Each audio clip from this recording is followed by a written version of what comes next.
बहुत बहुत स्वागत आपका कथा के इस क्रम में। और इस क्रम में सबसे अधिक महत्वपूर्ण वे 4 धाम हैं जहां की यात्रा संपन्न करके व्यक्ति मोक्ष का अधिकारी हो जाता है। ये 4 धाम हमारी आस्था के युगों युगों से प्रतीक हैं। बद्रीनाथ सतयुग के प्रतीक हैं तो रामेश्वरम त्रेता युग के साक्षी रहे हैं। द्वारिका वह पुण्य भूमि है जिसे द्वापर के उस अखिलेश्वर को समर्पित माना जाता है और जगन्नाथ धाम हमारे कलयुग में इस धर्म का प्रतिनिधि है। धर्म के 2 पुत्र हुए, एक नर और एक नारायण। दोनों बेहद सात्विक, बेहद अच्छी प्रवृत्ति के। एक दिन लाड़ से उमगी हुई उनकी माता ने प्रसन्न होकर उन दोनों बच्चों से कहा कि तुम मेरे दोनों पुत्र अत्यंत मर्यादित और बहुत अच्छे संस्कार के हो। मेरा मन है, मेरी इच्छा है कि इसके मां के मातृत्व के अतिरिक्त भी मैं तुम्हें कोई वरदान दूं। दोनों बच्चों ने एक ही वरदान मांगा। दोनों ने हाथ जोड़कर मां से कहा, धर्म के प्रति, पिता के प्रति हमारी गहरी रुचि से आप मोहित हैं ही।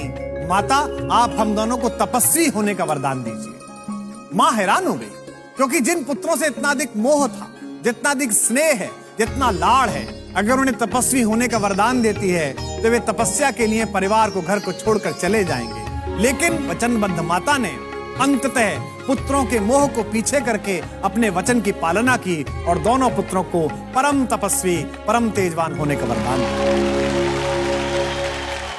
अपनी मां से मनचाहा वरदान प्राप्त करने के बाद नर और नारायण घर परिवार की देहरी को त्याग अपने संकल्पों को हिमालय जैसी ऊंचाई देने के लिए पर्वतों के उस प्रदेश में पहुंचे जहां उन्होंने कठिन तपस्या आरंभ कर दी।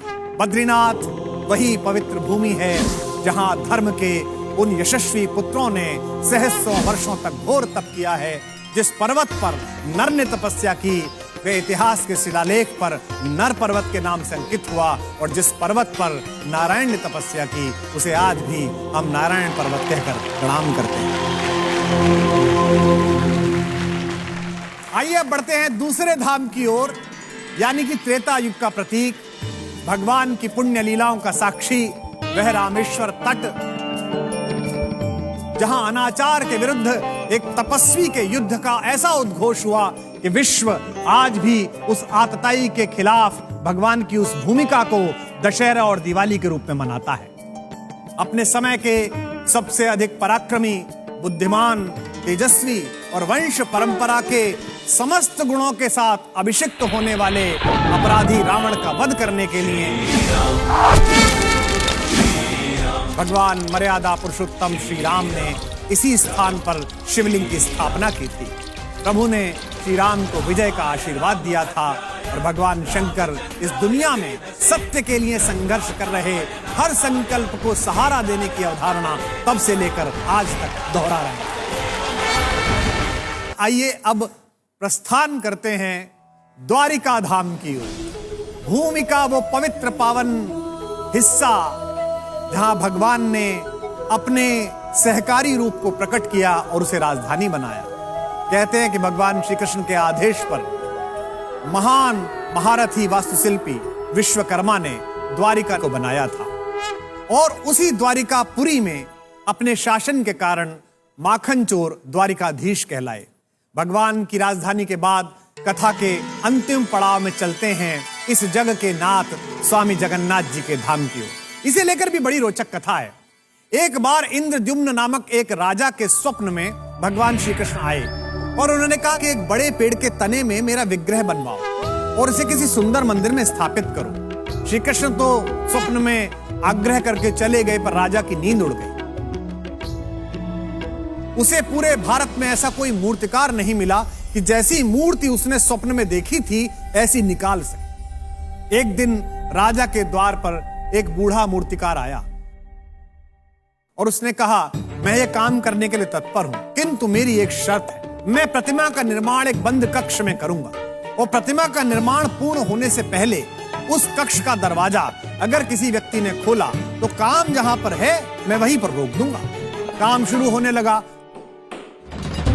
अंदर से ठक ठक की, कुदाल की, खुरेचने की, रंदे की, घिसने की आवाज आती थी। अचानक बहुत समय के काम के बाद आवाजें बंद हो गई। ठंड का समय था। राजा को उत्सुकता हुई कि आवाज क्यों बंद हो गई। कहीं बूढ़े मूर्तिकार का स्वास्थ्य खराब ना हो गया हो। कुछ समय प्रतीक्षा करके राजा ने कमरे का दरवाजा खुलवा दिया।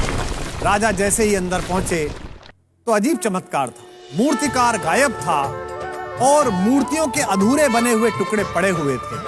वह मूर्तिकार कोई और नहीं, स्वयं कला के सर्जना के देवता भगवान विश्वकर्मा थे। उस कमरे में 3 बड़ी मनहर मूर्ति, जिनमें थोड़ा सा काम बचा हुआ था। राजा ने उस प्रतिमा को उसी कमी के साथ उसी स्थिति में स्वीकार किया और मंदिर में स्थापित किया। तब से भगवान श्री जगन्नाथ अपने बड़े भाई बलदाऊ बलराम और अपनी लाडली बहन सुभद्रा जी के साथ वहां विराजमान हैं और लाखों लाख भक्त वहां आकर भगवान के परिवार का आशीर्वाद लेते हैं। भारतीय संस्कृति में आस्था के इन पूज्य 4 केंद्रों की कथा हमें बहुत कुछ सीख देती है। जैसे पहली कथा बद्रीनाथ नर और नारायण के सम्मिलित पुरुषार्थ के बारे में बताती है। धर्म की कीर्ति केवल नारायण के सहारे संभव नहीं है। जब तक नर उद्यम नहीं करेगा, नारायण भी कृपा नहीं करेगा। इस सृष्टि के समस्त शुभ संकल्प नारायण और नर के संयुक्त प्रयास से ही संभव है। इसका दूसरा उदाहरण, कथा के दूसरे भाग का सार क्या है? जगन्नाथ धाम की कथा यह बताती है कि जब तक संभव हो, सत्ता को किसी भी शिल्पकार पर अपनी शर्तें थोपने की बजाय उसकी शर्तों को स्वीकार कर लेना चाहिए। जब जब हस्तक्षेप हुआ, कला की प्रतिमाएं अधूरी रह गई।